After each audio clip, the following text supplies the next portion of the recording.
Good morning, everybody. This is the live coding happy hour for December 16th, 2016. I'm Dave Slusher, developer evangelist with the Platform Business Unit. As always, I'm joined by my cohorts, Chuck Tomasi and Josh Nerius. Chuck, why don't you introduce yourself?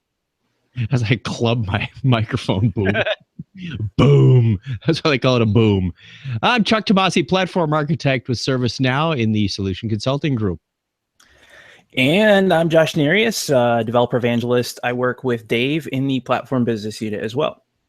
So this is kind of a special. We got a few things going here. This is the very last live coding happy hour of the year. We're going to be the company's on holiday, and we're on holiday the next two times.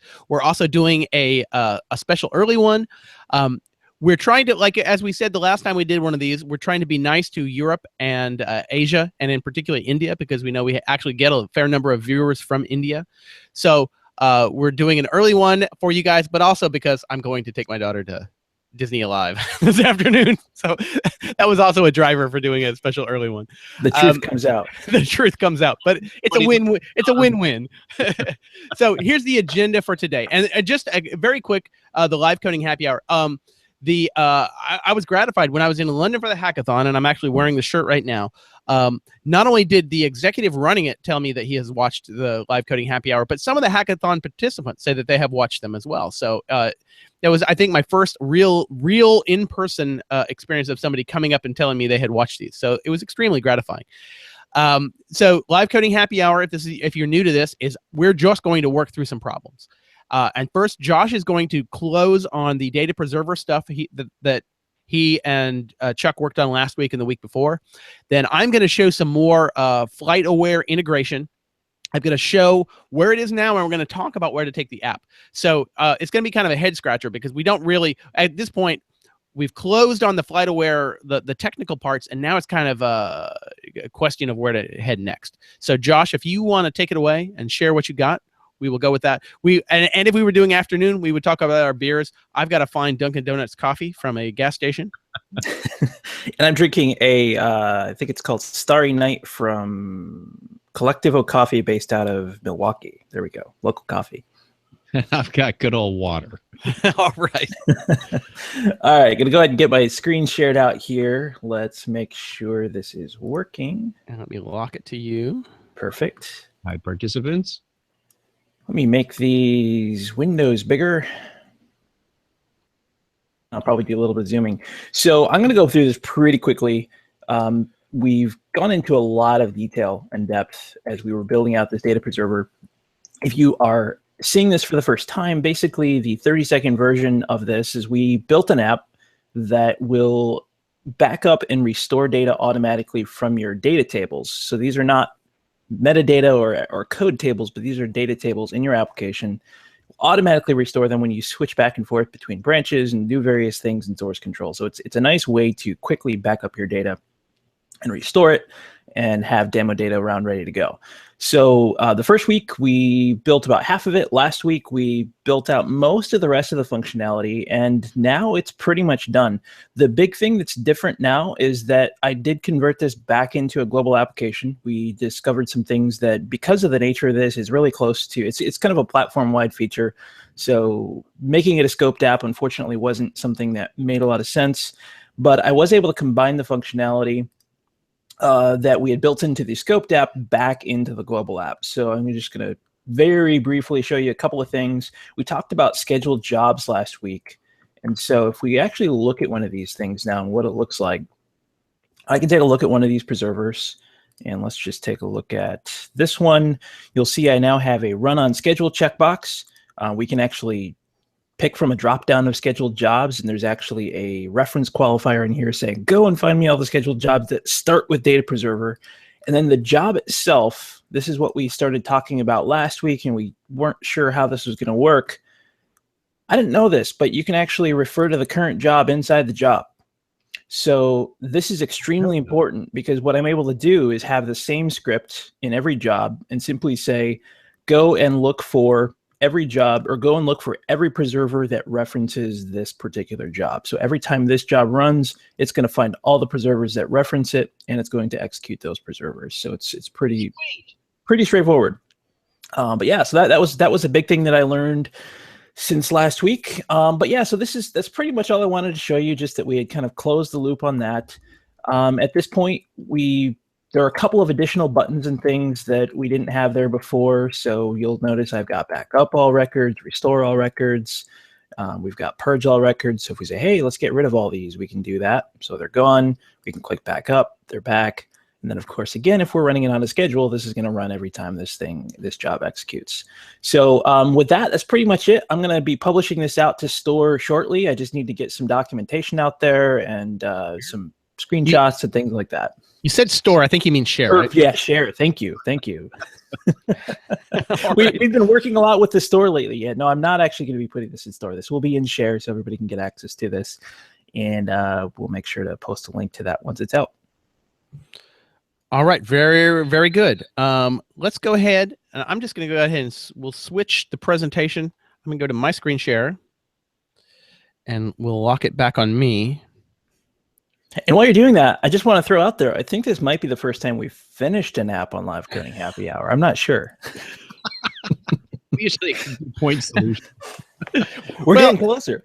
Right. Well, that's one of the, that was our original kind of caveat, is that, not guaranteed to work, not guaranteed to be perfect, just guaranteed to be a thing that matters to us.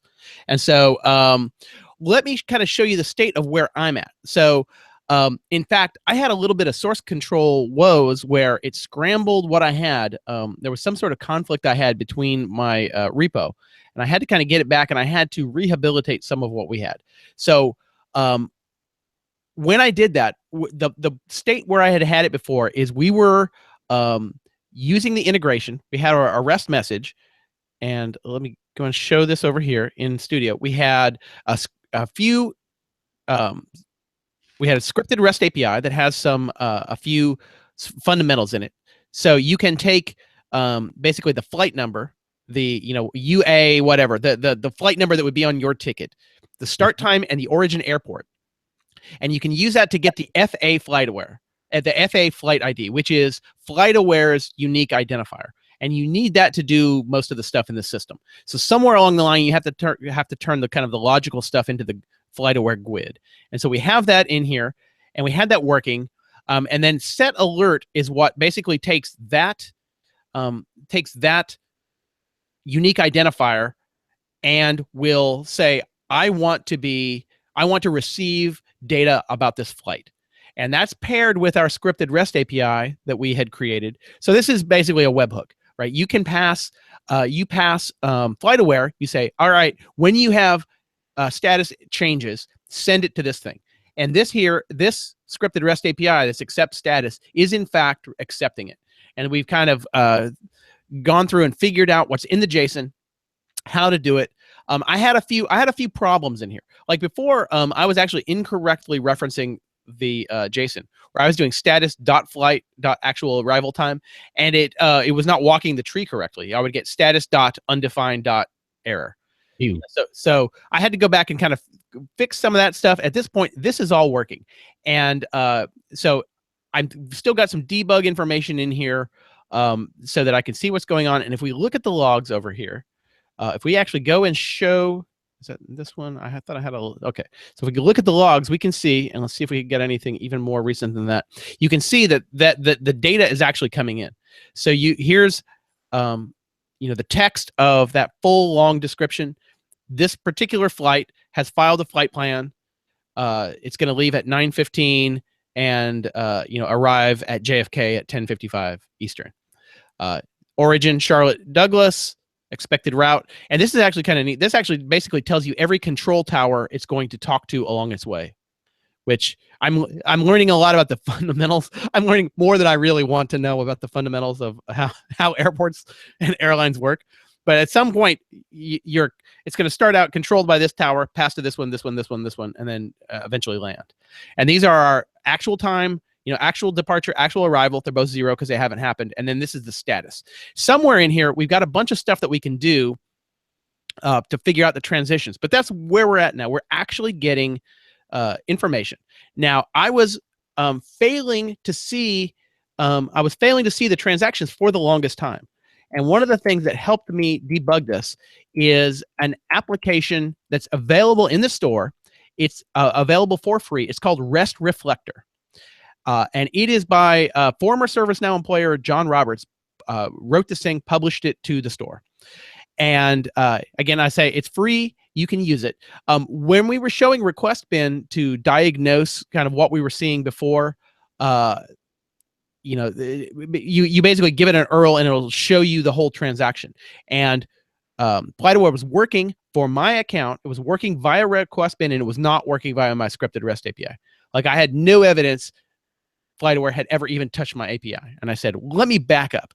I just want to verify it can hit my instance in any way.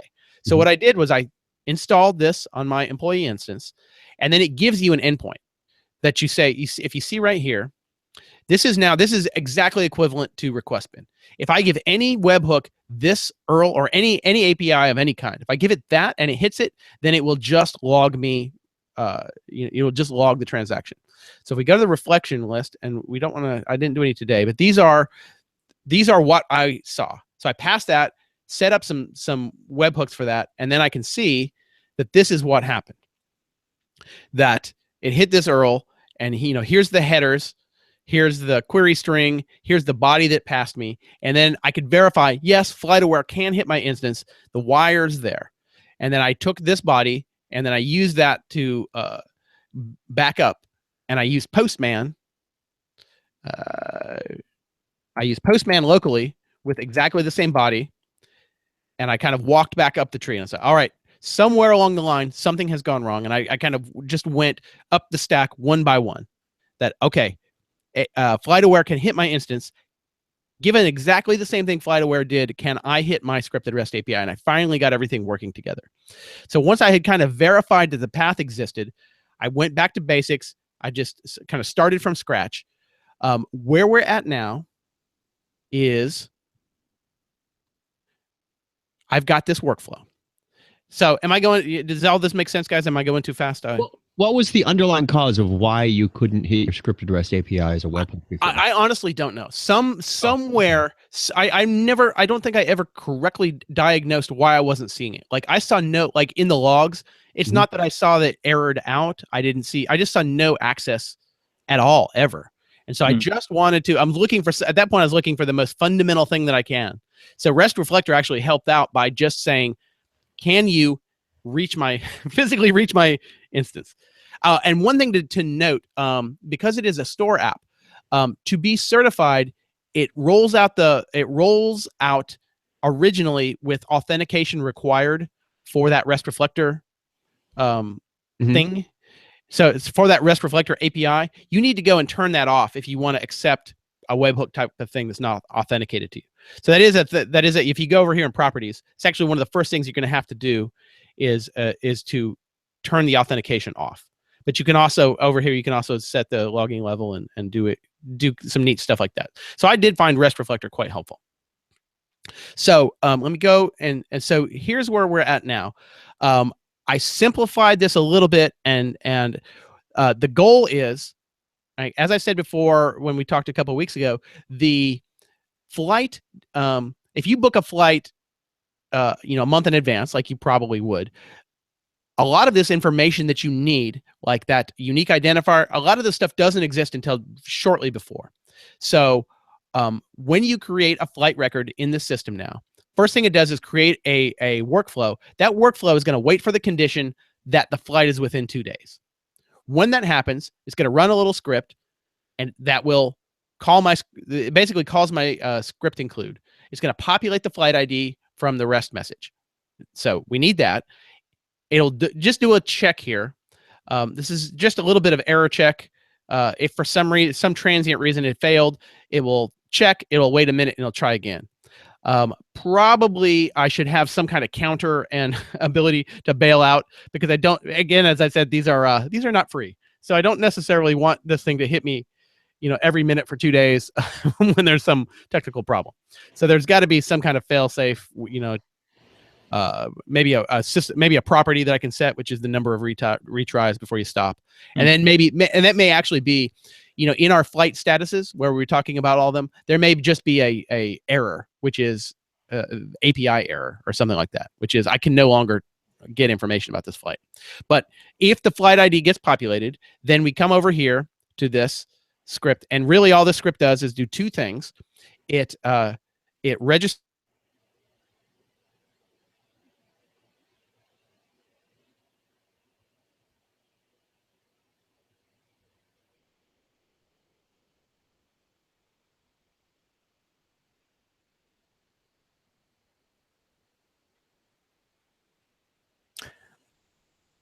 We may have lost Dave. I thought so. I wasn't sure if your image was moving either. Yeah, I'm watching the YouTube side. Yeah, it looks like we lost Dave for a moment. So we're gonna see if we can get Dave back. Bear with us. Oh, it sounds like he's back again. Oh, here he comes. My Chrome completely crashed. So oh no. I did that yesterday, right before Tech Now. Yeah, all right. So I need you guys to talk for about 2 minutes while I get everything back up and running. No problem. All right, looking at the questions in the chat room, just nothing terribly, just a few comments about the dev meetups. There are regional dev meetups. You'd mentioned that you got a mention in London, and I threw out some mentions at the Bay Area dev meetup on Tuesday. That went very well. And if keep your eye on meetup.com and the community, we'll announce them there, but they're organized through meetup.com to see if there's one in your area. Josh, you've done a few in Chicago. Yeah.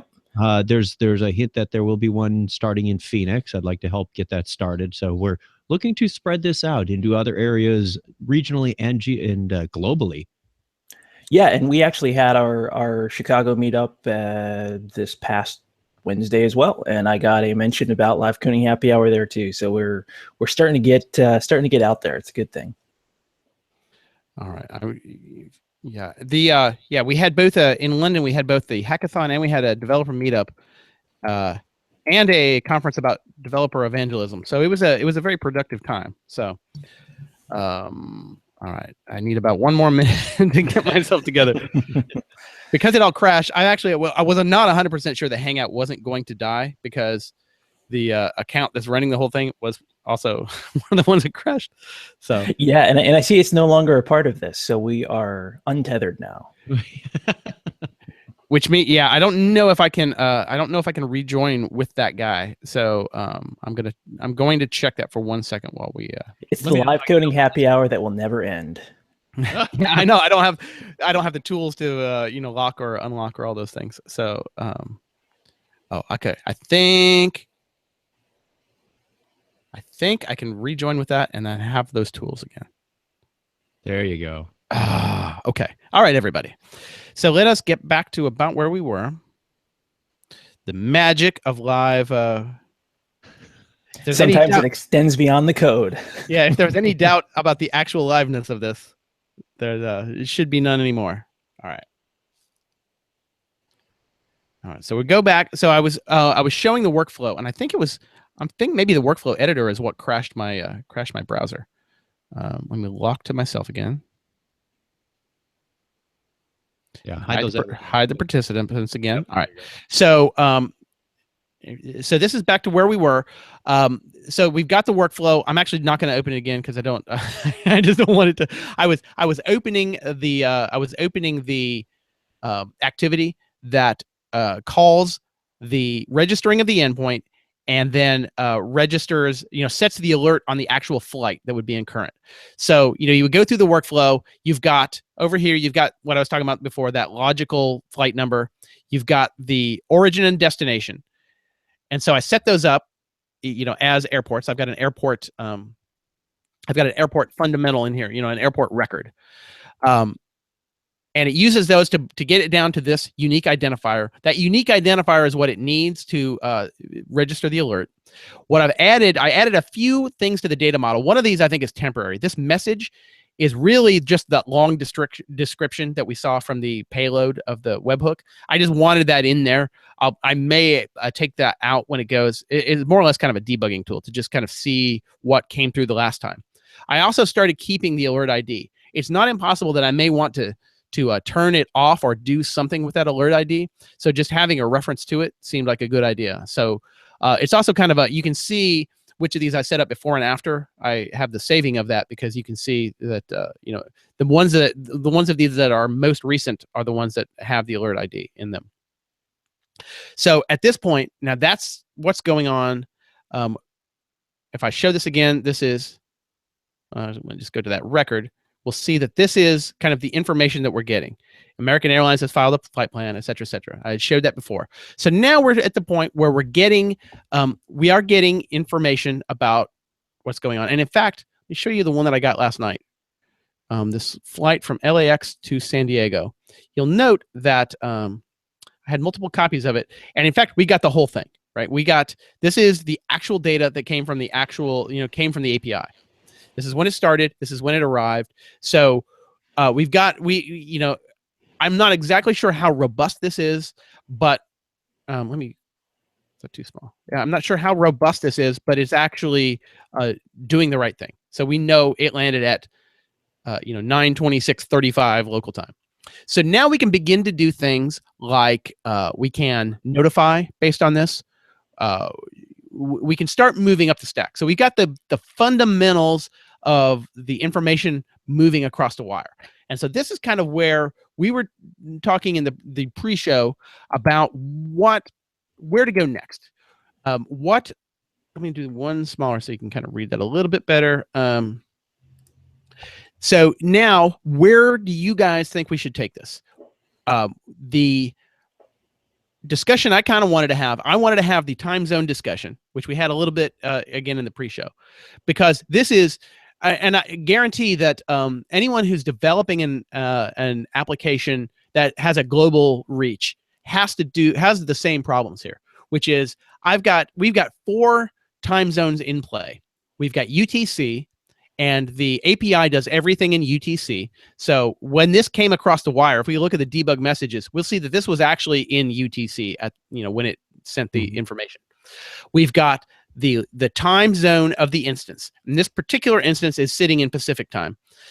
We've got the local time of the flights, which frequently are not the same between the 2 airports. And then fourth is we've got the time zone of the viewer of the data. So we have 4 different things we have to think about. And the discussion of how we handle that is one that needs to be thought out, right? And you have the same thing if you've got, if your ServiceNow app is doing global logistics, and it may be tracking something that's moving across the globe, and you need to know what happened at what local time. How do you store and how do you present that? So, what are kind of you guys' initial thoughts on that? The initial thought I have is store all of the times in UTC. That way, you're just exposing it to the user, the app, the API, whatever, in the time zone. You apply the time zone offset there. That way you're not confusing, what did I store it with? Is this UTC? Is this a local time zone? Is this the user time zone? Is it a system time zone? So if you have one fundamental known quantity, it means you can apply that variable after the fact at presentation time. So that's where I would start. So this is a thing that I don't, and I have been experimenting with this a little bit. So bear in mind that if I, for example, do an inbound email action where I'm parsing, let's say I'm parsing at the concur emails, and it tells me that I have a flight that leaves from O'Hare at noon. So that's noon Central Time, either Central Standard Time. We'll just even make it simpler now. So Central Standard Time. If I'm putting the date in, if I'm putting that into the database as UTC, I've got to get it from airport time to UTC time before I do that initial push, right? Yeah, that's an interesting point. So if you're dealing specifically with dates from the API, you're probably good. But when you've got this textual data, we don't know. Right. So now, no matter what I do, somewhere there's got to be some kind of conversion. And so one of the things, if you look in my data structure so far, it's currently unpopulated in any of them, but I have this field that I just left for time zone. Now, I don't know whether I want to represent an offset. I don't know whether I want to represent, the ISO name of the time zone. I'm not 100% sure. Do you guys have a feel for what's available to me in the glide date time APIs for time zone conversions, because the only ones I could find seem to be between UTC and the instance, but I didn't really find any for UTC and arbitrary time zone that may not be that one. That is a challenge. I thought you are on Istanbul. I thought Istanbul had some new APIs available to it for time zones. Let me look real quick. Let me quick. I was looking at the Helsinki. For those of you who don't know, and this does come up now and then, if you're at developer.servicenow.com, you're looking at the APIs. See this thing down here in the lower right? I'm not sure actually if I'm presenting it on the thing, but in the lower right-hand corner, you have a version selector, and you can look at the version of any documentation on here based on that. The other place to look would be under glide system, because I know that they put some convenience methods under GS, so you can just do gs dot something. So one of the things I was wondering is if I could take the string. So let's say where you're taking the parsing of 2016, 16, 12, 16, 9/26/01. Can I put the like the 3-digit time zone specifier on that and have it parse correctly? That's the thing I don't know. That's a really interesting question, yeah. Because I mean, so the first thing that came to mind when you were talking about this is we know that there's a time zone, a list of time zones that users can set for themselves, and it would be cool if we could actually just leverage that, use that choice list that's already there. But what I don't know is how to actually then turn that into something. So I think what we might need to do is just do a little bit of experimentation here. We need just a way to apply or unapply a time zone offset to a UTC time. Yeah, and I'll tell you, that is, in fact, why I was considering not doing anything. I was considering about doing this brute force, which is keeping only a numeric offset and not mess with anything logical, so not just making this be, 9, -5 or +2, or even I think India has half ones. I'm not sure who else has half-hour time zones, but whatever that is. There's also the challenge then of daylight savings time, not daylight savings time. Right. Yep. And so do we have a scheduled job that goes through and redoes, do we have the logical name, and then do we have a scheduled job that goes through every day and sees whether you're daylight or not daylight and adjusts your numeric offset? I mean, that probably would work, but that's extremely hacky. So is that really what we want to do? So yeah, I would think probably not. And when you think about this, I mean, this is one of those things that's going to come up. This came up, I know, in the past with dealing with incident management or event management, where you've got events going across multiple time zones. So I think there's got to be a friendlier way to do this to make it a little bit more manageable. Yeah. So let's just take this thing right here. Let's start with that. And I wonder if we can. So this is extremely fundamental, right? So we're just doing that. What do I have available to me in the API to show? Can I show the time zone of that glide date time? Given an object, do I have like a get time zone? I thought get TZ offset. Oh, that's interesting. And I wonder if that time zone offset in milliseconds. Does that also imply that there's a set TZ offset? We can try. So, and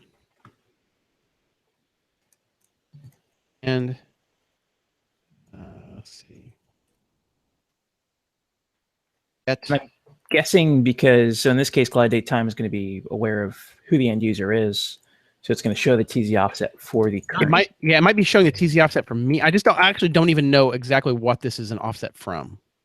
Right. That's what I'm curious to see what it comes back with. My guess is it's going to come back with a big 0. See what that Drum says. roll. -28. It's that many milliseconds, which is how many hours? That many seconds. 3600 is a minute, or 3600 is an hour. So 28. So that's 8 hours. 9 hours. That's 9 hours, right? Or is that 8 hours? I think it's 8 hours. Let me just check. There's no way to determine this, so we'll just have divided by 1,000. It is 8. 8 hours. I did that in my head. The system No, time. I'm kidding. So 8 hours. Now that actually is inexplicable to me. Why would that be 8 hours? Because your instance is probably set up to US Los Angeles time zone. But isn't that 9 hours from UTC? Not right now. Oh, I was okay. All right. Okay. So that's the time. That's the offset between this time and instance time. So I'm curious if we can just do something different. If we did that, what happens? Probably nothing. No. Yeah. No. So do I? Wait. This is happening in script's background. It is, yes. It's handled by the system. But I'm thinking, what if you did just instantiate a new glide date time and then did a set display value? Okay, let's do that. So just just do it to now. Do Instantiate a new object and then do a start dot set display value with that string inside it.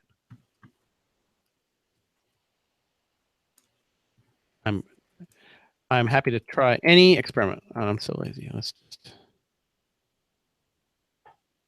go back to exactly what was in there before. You're saying with just this, let's start with just this one. So we're going back to exactly what we had before. And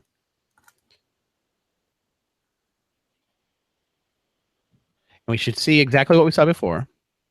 Yep, we do. Now, if we back up and we give it something different,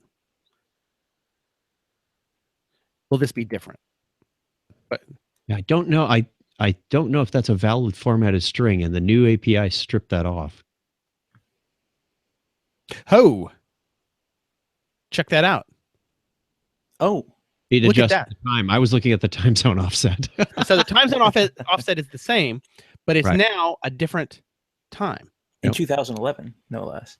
Was that What? the actual date? Well, that was the date. Yeah, well, that's the. Okay. Gotcha. So we're giving it January 1, so it should actually be 2000. Shouldn't it be? Oh, 12. So it should be 8 a.m. 8 a.m. So for fun, let's just do this. It should be now. It should be 2010. Now it should be New Year's Eve 2010, right? I don't think the CST is making a difference there, though, Dave.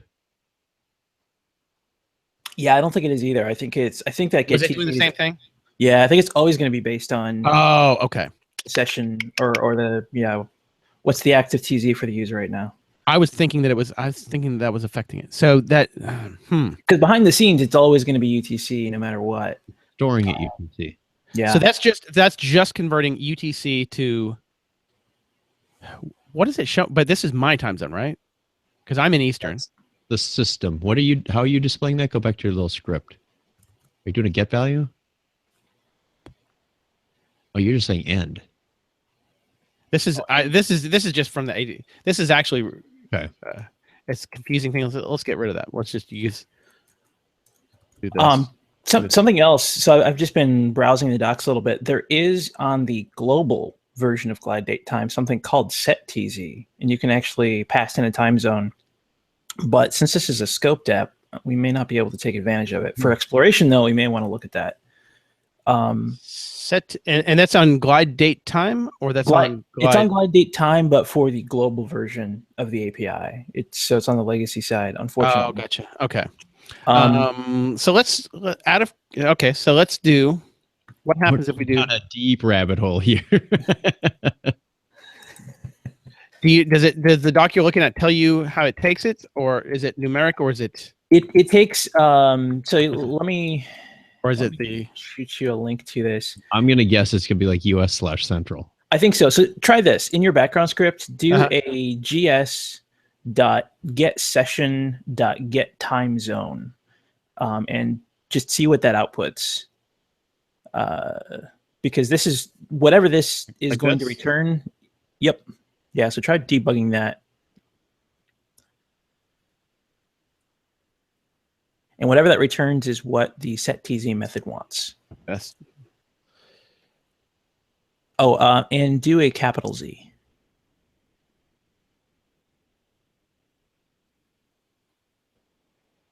Yep. Just get rid of that one. What the? What? Didn't I just take that out? Set. Oh, there it is. Okay. Andrew Bard said, why don't you write a REST API to go find this out from some system that does it for you? I paraphrase. Yeah, I'm still logging the thing I just took out. What the huh? gs.get session. Try running this in Yes, global. times- I'm guessing. Oh that yeah, you're right. I am running it in the scope. Okay. Yeah. So again, even if this works, it's not going to help us, but it might tell us something. All right. So US Pacific new. Oh, and this is an actual Java time zone object, so that's pretty interesting. Ooh. So then, if that's what it takes, what access do I have to create a Java time zone object in scripting? I'm going to guess that you don't. Just taking a look around here.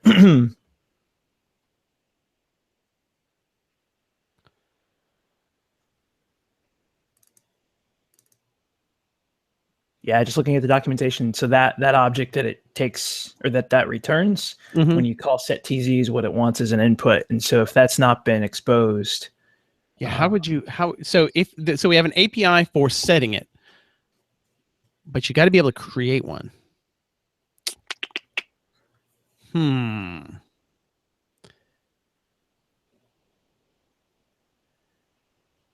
So this might be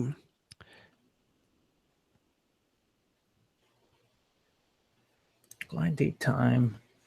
I don't know that script. I don't know that Andrew's scripted REST API. That I don't know that is not that's a bad idea. There may be. We may need to outsource this.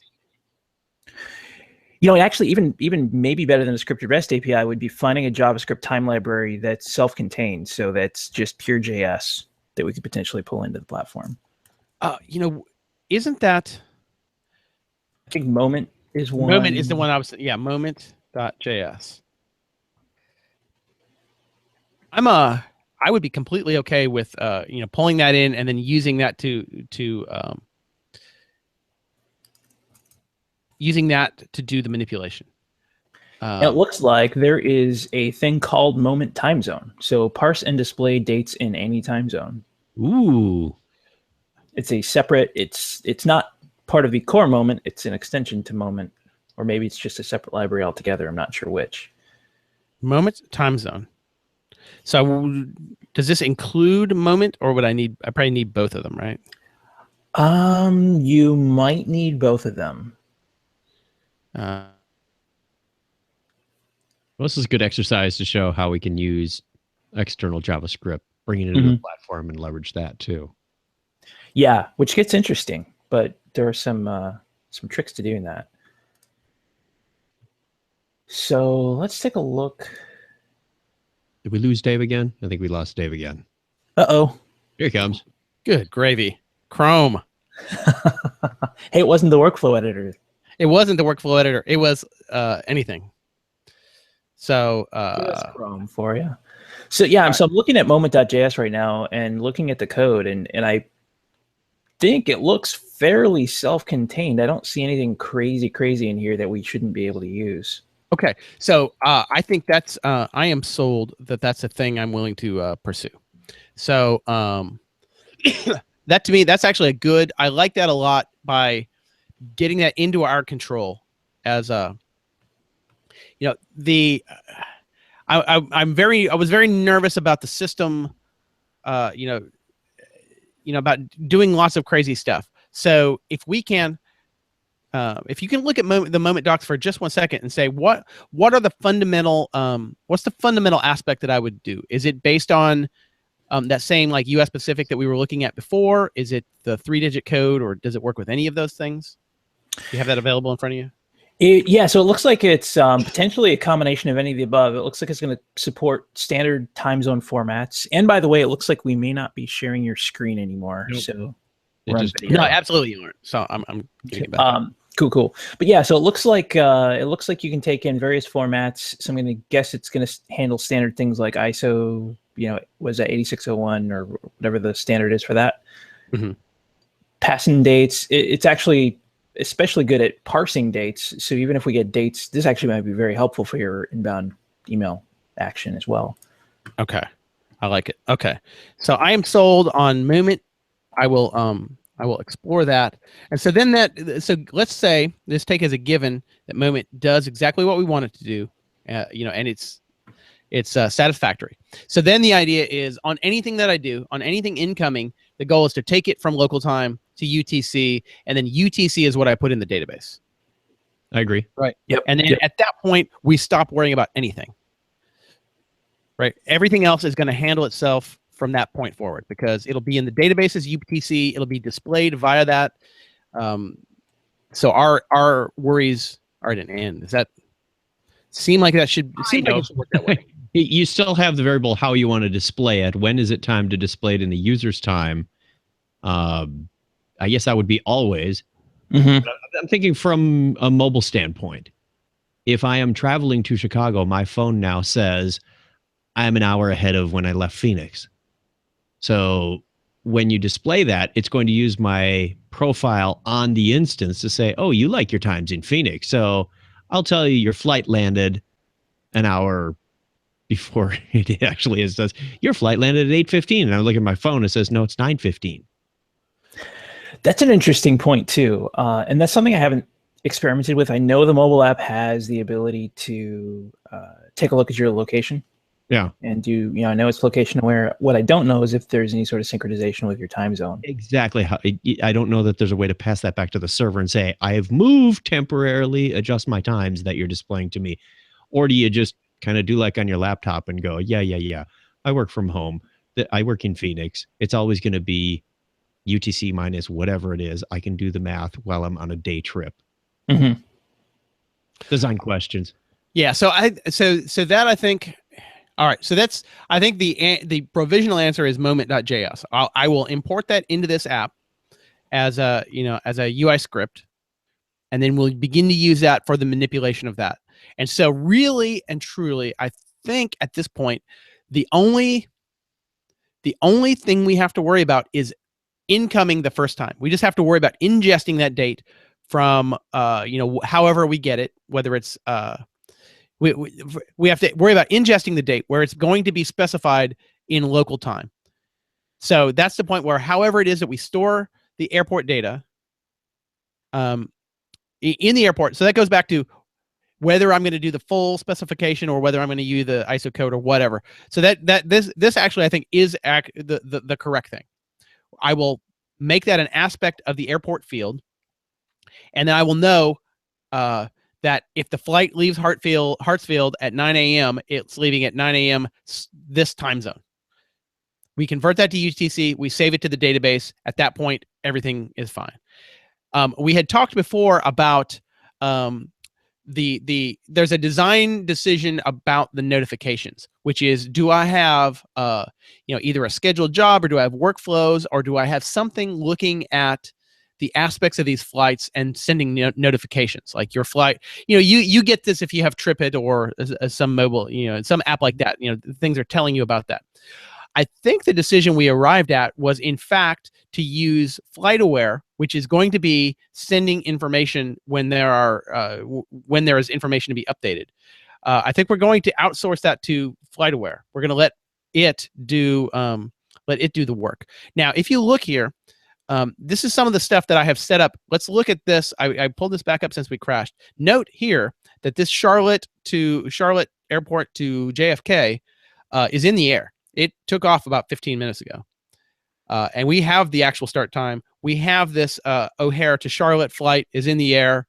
So we are, in fact, as we've been talking, we've been getting updates to this. Yay. Cool. And so you can see, if we go down, scroll down in here, and you actually can see that the body's a little bit different. The message is, I'm sorry, I'm not looking at the debug. So this is just the long description. And if I look at the debug information of that, I should see, that we're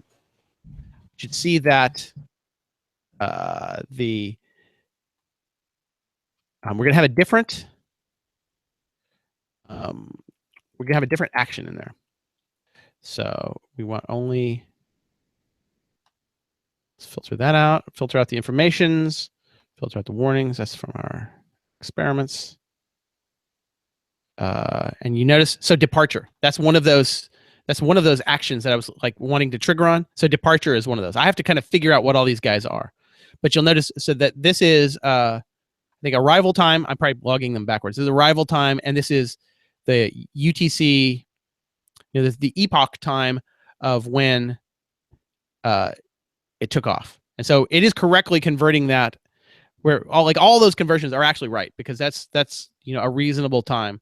So that part of the math has been figured out. So I feel pretty good about that. So now it's ingesting it, it's doing the notifications, and I think probably the sensible thing to do, like we said before, is I'm not doing any kind of scheduled job. When I get a hit from this guy to my scripted REST API, if there's going to be a notification, that will be what drives it. So we're going to essentially defer all of our workflow to FlightAware. So it's the one that's kind of handling all that. So if I want to be notified when somebody's flight departs or is late, we're going to use this status change based on this to drive that. It seem like a sensible architecture to you guys? That makes sense to me. Absolutely. Yeah. Okay. So at this point, I think at this point, I actually feel kind of good on this. Is there anything else we want to do in the last 15 minutes? We kind of arrived at that decision. We'll look at Moment.js. So I was actually able to get Moment.js in a very rudimentary way working. Do you want to walk through Sure. on your side actually getting that into your instance? Sure, let's do that. Cool. Bearing in mind that I clicked what I crashed last time was in fact clicking clicking this is what caused the crash last time. Got it. Well, so I guess we'll see what happens. So what I did is I just opened up Moment.js and copied everything. And then let's do a save link as. Yeah, it's probably not a bad idea. Maybe open that up in something that's not a browser. All right. So did you need to also do the main moment, or this contained everything it needs, or has a reference to moment? So actually I only did moment. I have not tried time zone yet. Okay. So I just let me also do moment. Well, I'm going to do both of them. So let's do. Perfect.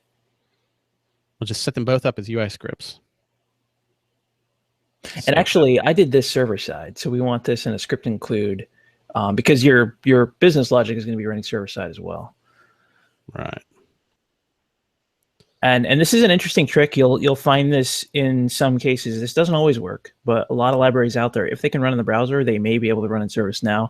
Generally speaking, that's only going to be the case if you're on Helsinki or above, because of the fact that Helsinki supports ECMA script 5, and that's kind of an important thing with a lot of these libraries. I keep saying UI script, and I keep meaning script include because it's morning. So let's say. And I just called it moment. Basically, my goal, because what's going to end up happening is when you look at the example code, it just says moment lowercase, and so my goal is to kind of emulate that. Okay. And you can do however you want, but that's whatever you put here is what you will end up calling it. I'm going to open this as an experiment, just because I heard people talking about it. Believe it or not, I got a Microsoft tool, and I'm trying the Visual Studio. What is it called? VS Code, yeah. Yes. I've been using it too. I actually like it a lot. All right, so we're going to just copy that.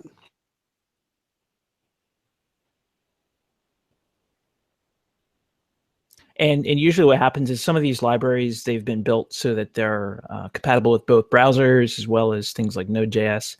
So they tend to have a lot of code in there that tries to check to see, what contextual variables are available to me, what sort of environment is it in, and did we lose Dave again? I've gotten so fast at reopening this. You didn't even notice I was gone, and I was back already. So the other thing too is that crashed while I wasn't even clicking the browser. I was still in Visual Source Safe. So whatever is unstable is extremely unstable. So my system has very severe problems. So we're going to limp this thing to the finish line. Well, that's exactly what's happening this afternoon. I'm upgrading to Sierra later today for various reasons. Okay, so let me go and share. Now, at this point, I'm literally just kind of sweating bullets that I guess I'm not literally sweating bullets. Let me not say that. I'm just trying to get this to the very end here. Open Studio. I've crashed on so many different things that that the YouTube isn't seeing your session. I think we need the yeah, I need to open my Need to open my management window one more time. Whew. All right, someone talk while We're having too much fun just watching you flail around. If that's fun for you, that's easily available. That's that's in play. Watching me flail around. It's the end of the year, so so things are apparently more amusing than normal. We actually, oddly enough, I had a conversation with our mutual boss about when we were at the London Development Conference. It was one of those questions about how do you handle the I don't know questions, because I got a lot of debugger questions that I just plain didn't know, and we actually talked about like how you handle it. It's almost like a skill, right? When I first knowledge I went to, I was extremely stressed about the number of questions that I got that I just had no idea whatsoever. And really the best I could do is be clerical, right? Is say, I'll write it down. I'll get you an answer eventually, but I just can't answer this for you now. And that was a lot. Now my approach is a lot different, because we had questions, and I would say, okay, I would go around the room. I'm like, all right, who thinks it's going to go this way? It's the same thing we do in here, right? Where we say sometimes, where we basically bet and we vote on which way we think it's going to go. And I think that's actually fun. And we kind of made it interactive. Like, I'm not sure what's going to happen, but we have the ability to test it later on, and so we can try that out. All right, so we're back in business. If this crashes again, that's the end of the show. How about that? Yeah, that works. Someone stop the broadcast, though. I'll log back in and stop it, but that's effectively the end of the deal. All right. So just your computer just hates displaying JavaScript, and that's a problem for this show. Just a little bit, yeah. JavaScript is slightly important. So we've got our script include. Did we lose Dave already? Yeah. Oh man. I had to say it. All right, gentlemen. I'm absolutely not going to start that again. So let me get the control panel up enough so that I can bring this to a close. But so closing on what we arrived at. We got data coming in. We were watching real-time data happening as we were examining it. So flights that were in air were actually showing us taking off and landing. We have a strategy for what we're going to do with the time zones. We're going to import moment and give that a shot. We're mostly worried about the ingestion of the data. That once we're in the system, we think we're pretty good. And I think that's a solid. I'm going to assume that's my hypothesis, is that we're good until I know that we're not good. And we'll go forward with that. And then at that point, we're going to start hooking in notifications. And this may happen in the next year. To be honest, I'm not going to wait for the next live coding happy hour. I'm actually going to try to move this ball down the field, over the break. I don't know about you guys. I'm taking kind of a developer vacation, which means it does not mean I'm not developing. It means I get to pick what I develop as a developer vacation. It sounds pretty similar to what I'm planning to do as well. That's been my holiday treat for myself for years. We are such nerds, and it's great. I'm going to tell you, for many years, what I would do at my previous job, what I would do is I would take, and this is one where you had a vacation accrual. So I'd have however many days of vacation I had left. I would go to Christmas and I would back it up. So if I had 9 days, I would start at wherever the Christmas holiday ended. I'd back up 9 days. So I would be taking off the middle of December up to Christmas, and then I would work that week between Christmas and New Year's. And that was like refactoring week. I made breaking changes to the logging system one year. I completely but there was a couple days where it's so unstable nobody could build anything, right? But no one else there was practically no other developer in the entire company at work but me. And it was only support staff, people in the operations center and me. It was quiet. So I loved it. That was like my favorite week of the year. As I would just go in, it was nothing but like solid nerdy coding, essentially the roto-rooter job of the company. And I loved it. So we should have Do Now done by the end of the year, if all three of us are having fun with it. That's a possibility. We're all gonna be coding, so it might be you two on Do Now and me on Travel Tracker, and we'll get where we get. So I'm going to try to get that app out there and share. There you go. Oh, well, all right, gentlemen. With that, this is kind of a sloppy ending with my Chrome instability, but I feel good about where we're at. I feel good about where we're going, and on all these apps. Actually, I feel good about every app that we've got in the air, and it's amazing that Josh actually brought one to a conclusion. So I want to. That sounded like a slight against me, man. No. That's great. You're the only one who actually hit the finish line. Everybody else is still circling the track. It's amazing. Josh got it done. Oh, it's okay. No, I'm saying it's amazing. One got done, and Josh is the one who got it done.